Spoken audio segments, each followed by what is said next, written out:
अब देखिए, मैं आपको कुछ समझा रहा हूं और अगर आपने ये बात समझ ली, आप बहुत आशीषित होंगे। और मैं विश्वास करता हूं कि आने वाले दिनों के अंदर आप प्रभु के वचन को कैरी करना सीखेंगे। राइट है ना?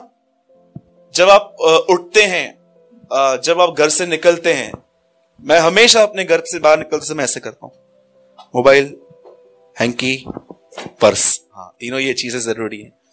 कितनी कैरी करते हैं कुछ चीजें, क्योंकि उनको पता है ये चीजें बहुत जरूरी हैं। पर बहुत सारे लोग दाऊद की तरह उस वचन को कैरी नहीं करते हैं। जैसे दाऊद कहता है, मैंने उसका वचन, उर्दू में बहुत बेहतर लिखा है, मैंने उसका कलाम अपने हृदय में छोड़ा है ताकि मैं उसका गुनाह न करूं। उसका वचन मैंने अपने अंदर रखा है, उसका वचन यहां उसने हृदय में रखा है। दाऊद का कहने का मतलब क्या है? वह वचन मुझे बताता है, बचाता नहीं है। बचाता आपको पवित्र आत्मा है, लेकिन वो वचन आपको बताता है कि आपको किस डायरेक्शन में जाना चाहिए। एक दिन नहीं, बदर नहीं जानते होंगे, वो नहीं चले थे। एक दिन मैं कहां पर कुछ खाने के लिए गया और मैंने एक मसाला डोसे का ऑर्डर किया। और जैसे उन्होंने मुझे वो डोसा दिया तो मैंने उनको बोला बिल लेकर आओ। 55 या 60 रुपीज कुछ बिल लाया था। कैंप फायर में था मैं, और मैंने उसको वो टाइम पे 1000 का नोट दिया। आज से पुरानी बात है। और जब मैंने उसको वो नोट दिया तो उन्होंने मुझे बोला कि साहब एक काम करो ना, काउंटर से ही जाके ले लो। तो जब मैंने उनको किया तो वो किसी से बात कर रहे थे, सर्व कर रहे थे। तो उन्होंने क्या किया, कुछ मिस्टेक से है ना, मेरे को देना था 945 रुपीज, रिटर्न करना था, लेकिन उन्होंने मुझे 1245 रुपए वापस दे दिए। इसका मतलब खाना भी खा, खर्ची भी लेके जा। खाना भी खा के जाओ, ये भी लेके जाओ। और 2 मिनट के लिए जब मैं उसको गिन रहा था और मैं भी थोड़ा गिनते गिनते मैं थोड़ा आगे बढ़ा, तो मुझे मालूम पड़ा कि कुछ पैसे उन्होंने मुझे ज्यादा दे दिए। और मुझे यहां पर एक ख्याल आया, चल चल कुछ नहीं है, प्रभु महान है। चला जा, कुछ बात नहीं है। 1:9 यूहन्ना में लिखा है, गुनाह मान ले, माफ किया जाएगा। तब मैंने जान लिया कि शैतान जैसे यीशु को कहता है पत्थर को रोटी बना, अब वो मुझे भी वचन दे रहा था, चिंता मत कर, माफी मांग लेना, प्रभु दयालु, अनुग्रहकारी, विलंब से क्रोध करने वाला है। लेकिन मैं यहां शांत हो गया।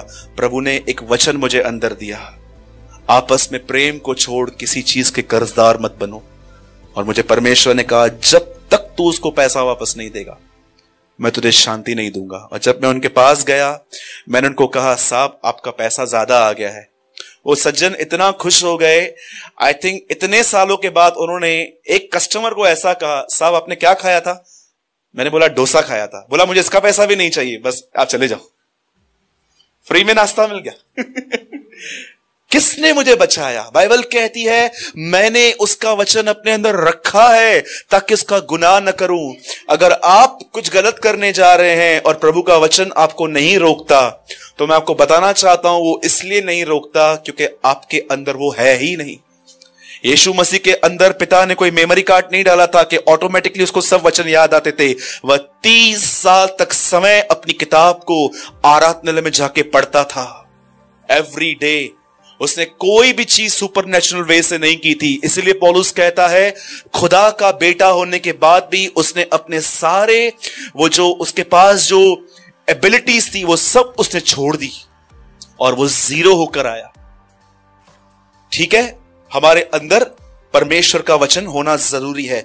मेरे साथ कोई पढ़िए यूहन्ना का 10 अध्याय और उसका 10वां वचन। चोर केवल चोरी करने। कितने लोग हैं जो चोर रात को आपके लिए फ्लावर पॉट लेके आता है? कोई है रात को जो चोर आपके घर में आता है? हेलो मैडम, हाय, मैं वापस जा रहा हूं। क्यों आता है वो? कुछ तो चुराने आता है। हाँ आगे।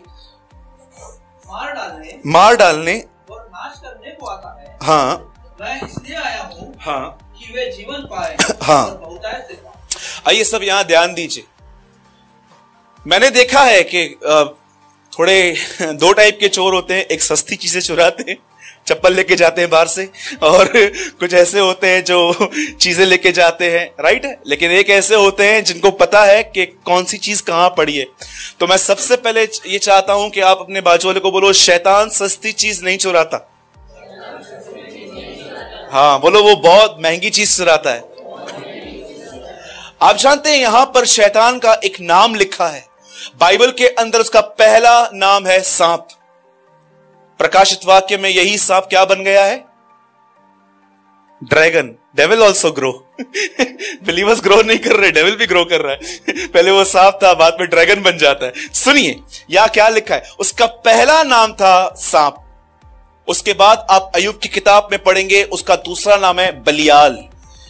कुरिन्थियों में लिखा है बलियाल और प्रभु का आपस में क्या नाता, उसका एक नेम है वो। उसके बाद आप एक और वचन उसके लिए पढ़ेंगे, उसका नाम अधिकतर भजन सहायता में उसका नाम है दुष्ट। और उसके बाद आप यहेजकेल में उसका एक वचन पढ़ेंगे, उसका नाम है बोर का चमकता हुआ तारा। और उसके बाद आप नए नियम के अंदर उसका पहला नाम पढ़ोगे, परखने वाला। टेम्पटर इंग्लिश में लिखा गया, टेम्प्ट करने वाला। और उसके बाद तरह तरह के नाम है, झूठा, भाइयों को बरमाने वाला, सिंह के समान खड़ा होगा। लेकिन यीशु ने उसका एक यहां पर नाम बताया है, और यह नाम है कि वो चोर है। बाइबल कहती है वो चुराने में माहिर है। वो एक ऐसा चोर है कि इतनी चोरियां कर चुका है कि लोगों को पता तक नहीं चला है कि हम खाली हो गए। लेकिन उसके चोरी करने का तरीका इतना खतरनाक है कि अच्छे भले लोग बुद्धि की कमी होने की वजह से उसकी ट्रिक्स को नहीं समझ पाते। लेकिन आज से बहुत साल पहले एक परमेश्वर का दास था, वो उसे पागल नहीं बना पाया। उसका नाम था संत पौलुस। इसीलिए वो कहता है कि हम उसकी युक्तियों से अनजान नहीं है। वो जानता था कि वो कैसे आता है। कुरिन्थियों को वो लिखता है कि मैं डरता हूं कि जैसे सांप तुम्हारे घर में आकर जैसे हवा को उसने बहकाया, कहीं वो तुम्हारे मनों को भी उस बहका न दे और तुम्हारी सीधाई और पवित्रता को, इंग्लिश में लिखा है अ सिंपल डिवोशन, वो तुम्हारे अंदर से चुरा न ले। आज मैं आपको थोड़ा बताता हूं कि डेविल क्या करता है, क्योंकि अगर परमेश्वर ने अपने वचनों में हमें उसे दिखाया है तो मुझे लगता है कि यह जानना हमारे लिए बहुत जरूरी है।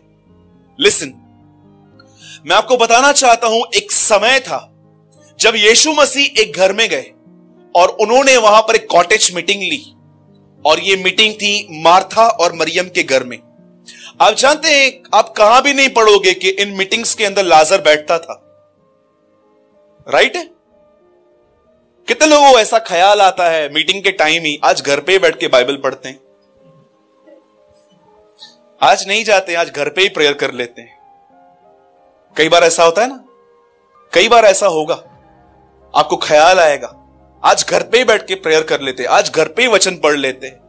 डू यू नो कहां भी नहीं लिखा गया है ये सब। सुनिए फिर क्या हुआ, यीशु मसीह वहां आए और यीशु ने वहां पर एक प्रचार किया, और वो प्रचार मेंशन है बाइबल के अंदर कि उनके परिवारों में क्या प्रचार हुआ। वहां पर प्रचार हुआ, यीशु मसीह एक जगह बैठ के वहां प्रचार कर रहे थे कि यदि कोई परमेश्वर पर विश्वास करेगा तो वो अवश्य उसकी महिमा को देखेगा। ये प्रचार करने के बाद मार्था और मरियम बहुत खुश हुई होंगी। लेकिन एक समय आया जब उनका भाई लाजर बीमार था और उन्होंने यीशु को संदेशा भेजा, और यीशु ने यह सुन के कि उनका भाई बीमार है और वो उनसे प्रेम भी करता है, लिखा हुआ है, उसने अपनी यात्रा को डिले कर दिया। और यीशु ने अपने चेलों से कहा रुको, और लिखा है 4 दिन के बाद जब यीशु वहां पहुंचा और उसने उनसे पूछा कि तुम्हारा भाई कहां है। कई लोग कहते हैं ना कि यीशु सिर्फ परमेश्वर ही था, देखो वो कितना मनुष्य था। एक दिन वो अंजीर के पेड़ में फल ढूंढने गया, क्योंकि उसे नहीं पता था उसमें है कि नहीं है। लोग उससे पूछते थे तेरा दोबारा आना कब है, बोलता है मुझे नहीं पता है। अब उसे यह भी नहीं पता था कि लाजर एक्चुअली मर चुका है, वो हमारी तरह इंसान था। आप जानते हैं इजराइल के अंदर सब ये बिलीव करते हैं कि वो सिर्फ एक इंसान था। वो लोग ये बिलीव नहीं करते कि वो परमेश्वर का बेटा था। और हम यहां पर अन्य जातियां सिर्फ ये विश्वास करते हैं कि यीशु सिर्फ परमेश्वर था, हम ये विश्वास नहीं करते कि वो इंसान भी था। अगर जब वो कहता है मैं परमेश्वर हूं, इसका मतलब क्या है, वो आपसे आराधना मांग रहा है, आओ मुझसे प्रेयर करो, मेरी आराधना करो। लेकिन जब वो कहता है मैं मनुष्य हूं, इसका मतलब क्या है, मेरा पीछा करो। देखिए हर चीज का एक प्रैक्टिकल इंप्लीमेंट है। ऐसी कोई भी, याद रखिएगा, क्रिश्चियनिटी इज वेरी प्रैक्टिकल, ये बहुत प्रैक्टिकल है। बाइबल एक प्रैक्टिकल किताब है, वो सिर्फ दंत कथाएं नहीं बताती है कि पहले ऐसा होता था ऐसा होता था। प्रैक्टिकल, परमेश्वर ने नहीं कहा मैं था, परमेश्वर ने नहीं कहा मैं रहूंगा, परमेश्वर कहता है मैं हूं, present, I am the great I am. आप जानते हैं उसके बाद क्या हुआ? जब यीशु वहां गया, वो उनसे पूछता है, तुमने अपने भाई को कहां रखा? और वो कहती हैं, प्रभु उसे दफनाए हुए तो 4 दिन हो गए हैं। लिखा है यीशु रो पड़ा और उसके बाद यीशु ने एक बात कही, वही संदेश जो उसने उनके घर पे दिया था, वही संदेश अब यीशु ने वापस दे रहा है। मार्था, मरियम, क्या मैंने तुमसे नहीं कहा था? क्या मैंने तुमसे नहीं कहा था? थर्ड टाइम आई रिपीट, क्या मैंने तुमसे नहीं कहा था कि यदि तुम परमेश्वर पर विश्वास करोगी तो उसकी महिमा को देखेगी? आप मुझे एक बात बताइए, उन्होंने वचन सुना था, कहां गया वचन? आप और मैं इतनी मीटिंग सुनते हैं, यूट्यूब पे बाइबल पढ़ते हैं, पता नहीं क्या क्या सुनते हैं। कौन है जो आपके अंदर से वर्ड लेके जाता है?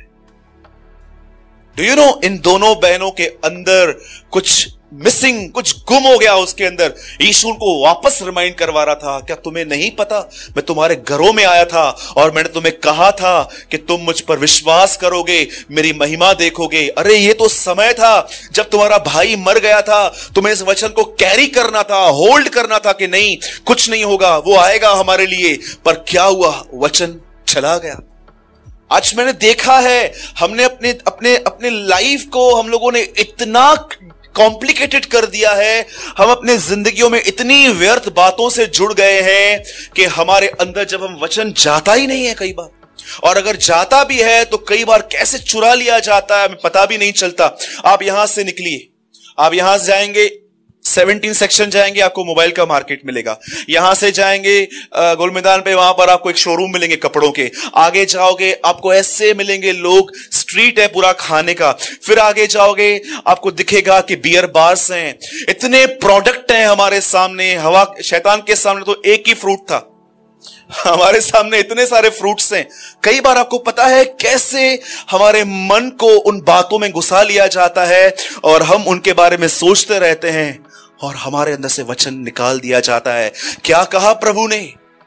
ये वो बीज हैं जो जमीन पे गिरे और पक्षियों ने उन्हें चुग लिए। पतरस पूछता है बात ने, प्रभु उसका अर्थ बता। बोलता है ये वह वचन है जो सुना तो गया पर समझा नहीं गया और शैतान उनके अंदर से चुरा कर ले गया। मैं आपसे एक बात पूछता हूं, आप में से कितने लोग हैं जो एवरी डे प्रैक्टिस करते हैं कि कैसे प्रभु का वचन अपने अंदर कैरी कर सके? आपको पता है कई बार हम सोचते हैं जो फिल्म स्टार्स होते हैं बड़े बड़े, उनकी जिंदगियां बहुत ही कंफर्टेबल हैं, बहुत सेलिब्रिटी जो हैं, जो बड़े बड़े स्टार्स हैं।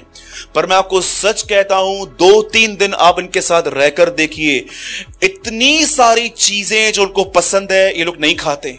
इतनी एक्सरसाइज करते हैं, इतना दौड़ते हैं ये।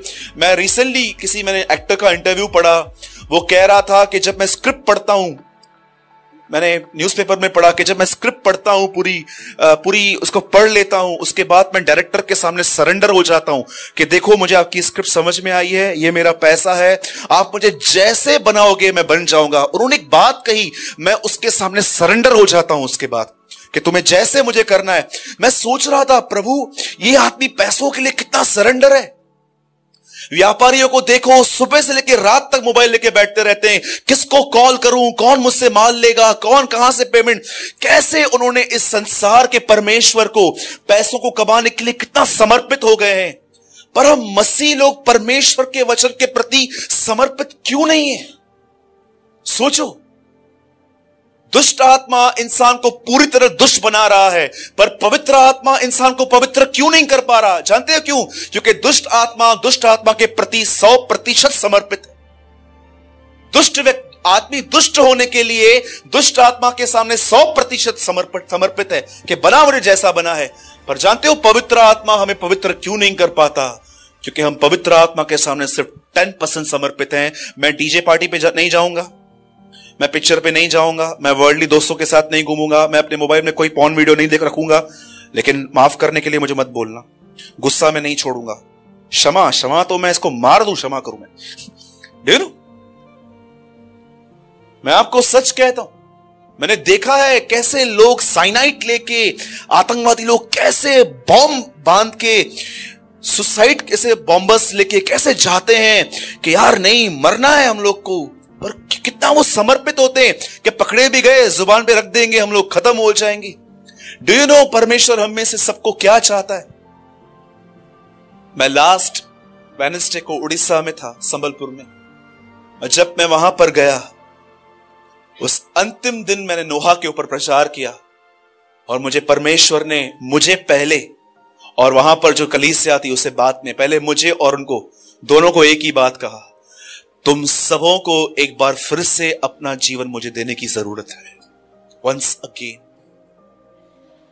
मेरे भाइयों और बहनों, जैसे एक बच्चा, आप उसको देखो, मैं स्टोरी बार बार दोहराता हूं, फिर से दोहराता हूं, क्योंकि मैं जानता हूं ये बहुत प्रैक्टिकल है। आप एक बच्चे को उठाओ, उसके नखरे देखो, खाने में खाएगा ही नहीं, आप उसके मुंह में डालो, ऐसे वैसे, जो भी लोग छोटे बच्चों को पाल चुके हैं कैसे वो नखरे करते हैं, लेकिन फिर भी आप उनको रास्तों पे लेके जाके डॉग दिखाते हो, कैट दिखाते हो, रिक्शा दिखाते हो, स्टार्स दिखाते हो, ताकि उसका माइंड चेंज हो, और आप उसके मुंह में डालते रहते हो बार बार बार बार बार बार। कैसे शैतान यहां से निकलने के बाद हमारा मन तरह तरह जगह पे बिजी कर देता है और वचन उठा के लेके जाता है। मैं आपसे फिर से कहता हूं, एक लास्ट बात बता के मैं खत्म कर रहा हूं, और मैं जानता हूं ये बात किसी ने भी नहीं सुनी होगी, मैंने भी नहीं समझी थी आज तक। मैंने एक भाई से पूछा, भाई यीशु मसीह क्यों नहीं आए अभी तक? तो उन्होंने कहा, सुसमाचार सब जगहों पे प्रचार नहीं हुआ है। मैंने कहा बताओ कहां लिखा है? मैंने कहा बताओ ना कहां लिखा है ऐसा? जानते हो यीशु मसीह क्यों नहीं आया है? सेकंड पतरस में लिखा है इसका आंसर, लिखा है वो तुम्हारे विषय में, कलीसिया के विषय में धीरज धर रहा है। वो इसलिए वेट नहीं कर रहा है कि अब तक पूरा गॉस्पेल शेयर नहीं हुआ है, वो इसलिए वेट कर रहा है क्योंकि लिखा है वो तुम्हारे विषय में, अविश्वासियों के विषय में नहीं, वो तुम्हारे विषय में धीरज धर रहा है। वो कहता है मेरे खुद के लोग जिन्होंने बपतिस्मा लिया है, जिन्होंने विश्वास किया है, वो न नाश हो जाएं, इसलिए मैंने अपने आप को रुका के रखा है। मेरे भाइयों और बहनों, मैं आपको एक लास्ट लाइन कह के इस मैसेज को पूरा कर रहा हूं। अगर आप 2018 में कोई प्रैक्टिस करना चाहते हो ना, तो अपने अंदर प्रभु के वचन को कैरी करना सीखिए। जैसे हम लोग एक बैग लेते हैं कुछ चीजों को कैरी करने के लिए, मेरा चश्मा, मेरा पर्स, मेरा ये, मैं बगैर बैग के कभी घर से बाहर नहीं निकलता हूं, क्योंकि मुझे अपने बैग में एक शर्ट रखनी पड़ती है, बाइबल रखनी पड़ती है, मेरे कुछ नोट्स हैं जो मुझे 24 आवर्स चाहिए रहते हैं, मैं हमेशा उनको लेके चलता हूं, क्योंकि मुझे पता है ये चीजें नहीं होगी तो मुझे बहुत इनकन्वीनियंट होगा। वैसे ही बाइबल कहती है अपने अंदर परमेश्वर का वचन, उसको अपने अंदर रखना सीखो, और लिखा है उसमें अपना मन लगाना सीखो। अगर आप ये नहीं करेंगे ना, मैं आपको लिख के दे सकता हूं, आपका मन आपको ऐसी ऐसी बातें दिखाएगा, शैतान आपको ऐसी ऐसी झूठे बातें बोलेगा, वो आपको प्रोवोक करेगा सुसाइड कर, वो आपको बोलेगा लाइफ मिजरेबल है, कुछ नहीं होने वाला है। मैंने देखा है जो वचन को नहीं देख पाते, जो वचन को अपने सामने नहीं रखते हैं, वो हमेशा डिमोनिक चीजों को देखते रहते हैं। अब भी समय है कि आप इस चीज की प्रैक्टिस कीजिए। मैं आपको नहीं कहता हूं कि आप मेरी तरह 4-5 अध्याय बाइबल के रोज पढ़िए, पर मैं आपको इतना कहता हूं, एक अध्याय भी अगर आप पढ़ रहे हैं, उसमें से एक वचन लो और उसको सारा दिन मेडिटेट करो।